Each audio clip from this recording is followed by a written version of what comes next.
how do I have a discussion with my wife about her desire to expand our family, but also emphasizing the need to manage our student loan debt and save for a home? And additionally, if having a baby soon is her only options, how can I navigate the challenge of being a present father and husband while also taking a second job that requires being more to be away from my family? Okay. That's like the most difficult part about it. You know what I mean? Yeah, totally. So number one, this is a really important question. I'm grateful that you called. Number two, before we dive in, I want to back out and I want you to sit with me and look at the frame you've given yourself. Okay. You've given yourself an either or. Either we don't have a kid or I have to take a second job and I'm not going to be a good dad. Correct. And that whenever we do that, we either or ourselves, it's a way we get trapped and then our bodies start to react with fight or flight.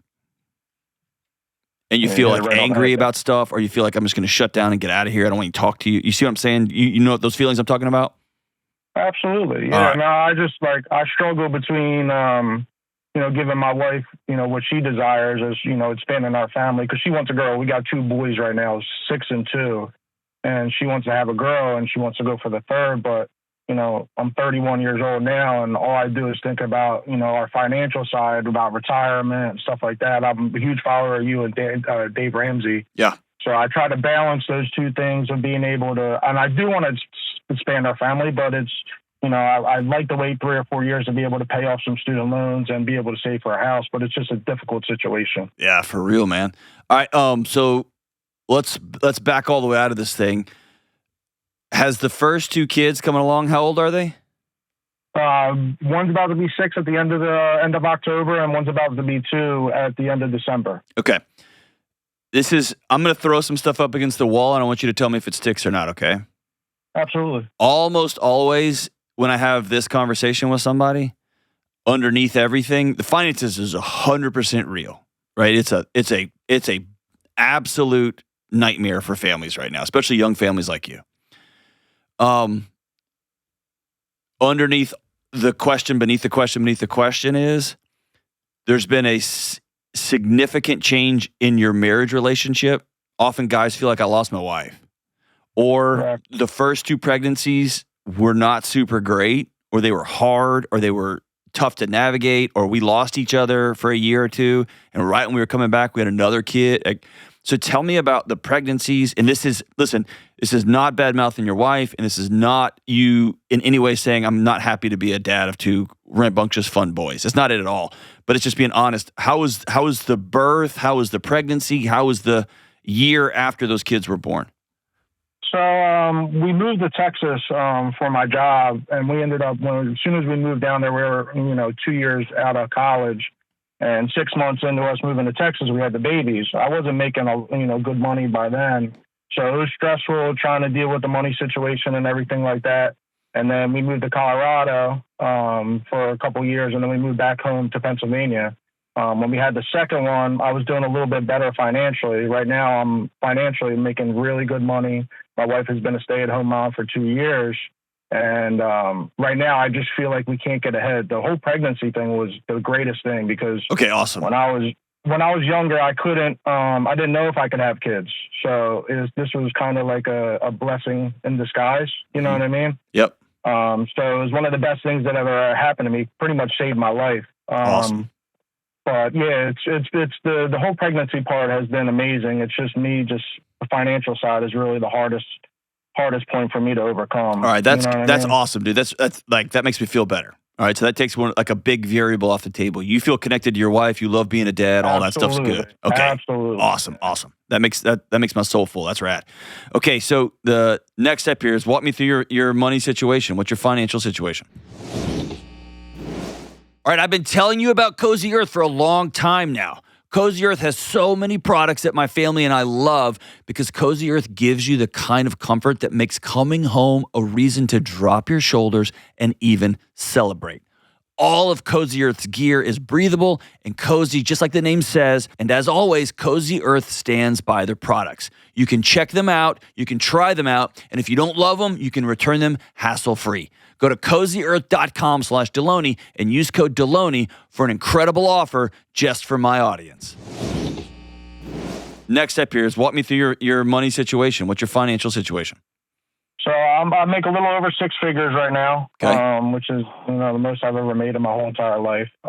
Is it stable?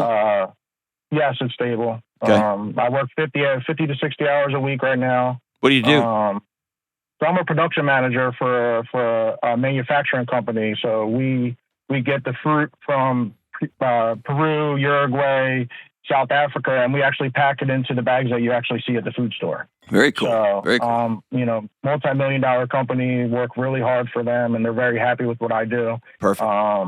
Yeah, man, I'm very happy with what I make. It just seems like nowadays with, inflation and everything like that, we just can't ever get ahead. What does get ahead mean? Like you don't have enough money for that? In terms of emergency fund, okay. Just us to be able to have like a cushion. We don't have that. And, God forbid something happens with one of our cars. It's just, I don't want to get the whole credit card debt. Yeah, for sure. Well, tell me about what you owe. So I owe about $30,000 in student loans, and my wife just went back and got her master's degree. She just passed her exam probably about last month, and she's about 85. So between the two of us, we're about $110,000 in debt. What was the purpose of getting a master's degree and going almost $100,000 in the hole to be a stay-at-home mom? So she'll be making very, very good money. We can pretty much double our income if she was to go back to work. But the hard part about this whole conversation having with her is that she doesn't want to, if we do have another baby, she doesn't want to send the baby to daycare. She wants to stay home with the baby. And that's fine with me. It's just, it puts a lot of the stress and pressure on me to be able to provide, like I feel like I should be. You know what I mean? Yeah, totally. So I'm going to say something that's going to get me in trouble, and that's fine. I'll take the heat on it. And I know y'all make these decisions together, and I don't mean to divide you here, but I'm going to speak it this way intentionally, okay? Absolutely. She had 2 competing dreams. Mm-hmm. One, to have a master's degree. I've got one. My wife has one. I love that dream, okay? One, to be an employee somewhere doing something, making really good money. I had that dream. My wife had that dream. And she has a competing dream, which is she wants to be a stay-at-home mother of a 3, maybe 4 kid household. Another amazing dream. The challenge is she chained herself. Y'all chained yourselves to $85,000 behind you.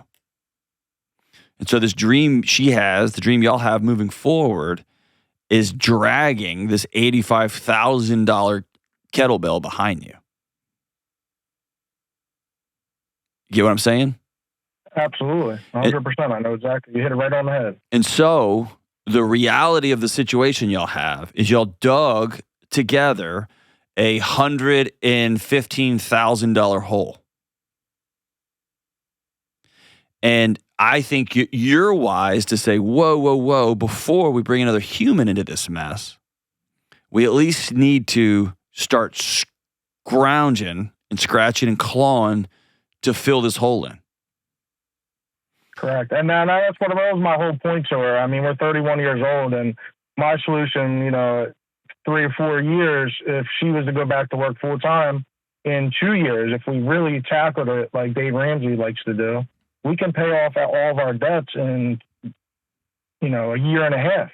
Tops. Well, you know what I mean? Here's yes. And you don't want to wait that. She don't want to wait that long. That's the issue. You know what I mean? Yeah, but it can be both. She's going to be too old. Correct. I agree. Yeah, I know. And in her defense, when you walk in and you're pregnant at 34, 35, they start calling you a geriatric pregnancy. Yeah, everybody circles the wagons and tell you that you're probably going to die. Like I remember my wife was pregnant. It was wild, the language the doctors used. And my wife would come home like with her head down. And it's just it's the language. And so I get that totally, right? Totally get it. And that's just me as an observer. I don't even have a lived experience there. I'm just a dude. I didn't get it. But listening to how they talked to her was tough, right? And that y'all have a math problem. And here's what I want to break down the timeline, okay?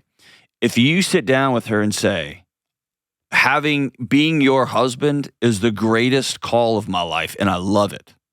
Is that true if you were to say that to her? 100%. Awesome. She knows that. Okay. She knows that. I know, but sometimes we think our wives know that, and it's good to like not just say it in passing, but to go out somewhere, get away from the house, and look her dead in the eye. Okay? The second thing is being a father is the greatest job I'll ever have, and I love it. And I would love to have a third kid. If that's true, say that out loud. And we have a math problem, a big one. And so here's what, if I look at the timeline, if you were to present and I know this is a curse word these days, if you were to present a budget and said, if you go, and I'm going to pretend she got a master's in nursing, okay? You're going to go make $90,000. For 2 years, our 6-year-old's in school, our 2-year-old is going to be at a Mother's Day Out program half the day, and we're going to have a babysitter. Right. Every single penny you make of $85,000 or $90,000, every penny goes into the student loan fund, all of it. And I don't know what you're into, whether you're into hunting or basketball or NFL games or what, I don't know. I'm not going to go to any games. I'm going to put this much money into this pot. We're going to really fill this hole in and make a compromise and say, when we get this number down to 70, I'm all in. I'm sorry, when we get 70 of this wiped out, we got 50 left, I'm all in. Or we pay these things off, I'm all in. And by the way, if y'all get on a really ninja type budget, what you're talking about is waiting to get pregnant for 6 months. You're talking about 8 months, because then you got the time it's going to take to get pregnant. Maybe you get lucky on month 1, but the data would tell me probably not. So you take 2 or 3 months, and then you got 9 months, right? So you got time, is what I'm saying. Absolutely. And now I totally agree. And now we got a map. Yeah, that was my whole point. It's because I make a decent amount of money, and we live very not frugal. We don't spend a lot of money. She would work, and legit every single penny that she would make would go towards that student loan fund. I know, but but here's what happens in these conversations. She says, I want to have a third kid. My clock is ticking, and that's a true statement, right? It's real. That's true. And yes, sir. Your response is very real. We can't afford that this second. In a couple of years, we could. And what she hears is he doesn't want a third kid. And what you're hearing is she doesn't understand how scary things are financially for our family. And so when you sit down with a map and say, I want this too, and here's how we can get there, but I need you to understand, the same fear you have about your clock's ticking, I feel like I got a ticking bomb in the middle of our living room, and it's called one broken toe on one of our rambunctious boys. that will set us back in a way we can never dig out. Yeah. Right? And so but it's saying I'm on your team, and yet I'm looking at the math here, and we're not safe. Right? And you look at her and put your fist in your chest and say, I don't feel safe with this. With 2 crazy boys, we are one broken arm away from a hole that we can't ever dig out of. Yeah. Right? But here's a path, and here's a map. Are you in? If I'm in. And really, logistically, if y'all sit down and say, we can do this in 20 months, we're going to go scorched earth. We're going to do this in 20 months. And every day she's going to go to work with tears in her eyes because she's dropping her kid off. I get that. And we're gonna have 19 months of hell, spiritual hell, like literal hell. We're not gonna go out to eat. We're all those exhausted nights when y'all are like, screw this, let's just go out to eat. All that's gone. Right. And then in about 9 months, 6 to 9 months, y'all are doing the best. Y'all are trying full force to have another kid, and then she's gonna have a pregnancy. She's gonna be exhausted. She's gonna be tired. She's gonna be working full time, and then right when that baby's born, y'all are going to have this number either completely gone or at a manageable level where you can exhale and say, all right, we're in. You're 100% right. Is that fair? 100% right. Absolutely. But I want you to hear, I want her to hear you say, I want this dream too, but we chained ourselves to a 115,000 pound kettlebell that I don't feel safe dragging behind 2 crazy boys. And by the way, you make it a third. She wants a girl. You make it another boy. I'll tell you right now, I love having a son, but dude, my daughter wrecked my heart, man. It's amazing. So I hope y'all get whatever you want, but having a daughter is amazing. But I think there's a path forward. But I think you laying out a roadmap for her and acknowledging, yeah, your clock is ticking. I get that. And I get all the language. I get all the heat you're going to get. I get that feeling and sense. And I get that you want to vomit every day you go to work and I made up the job, but as a nurse or whatever, you're going to vomit every day, putting your kid, your baby in the hands of somebody else. I get that. I totally get that. But this is the hole we dug ourselves. And I don't want these boys growing up in a house just full of electric, fried money, stress. And I don't feel safe. And I want to be safe taking care of this family.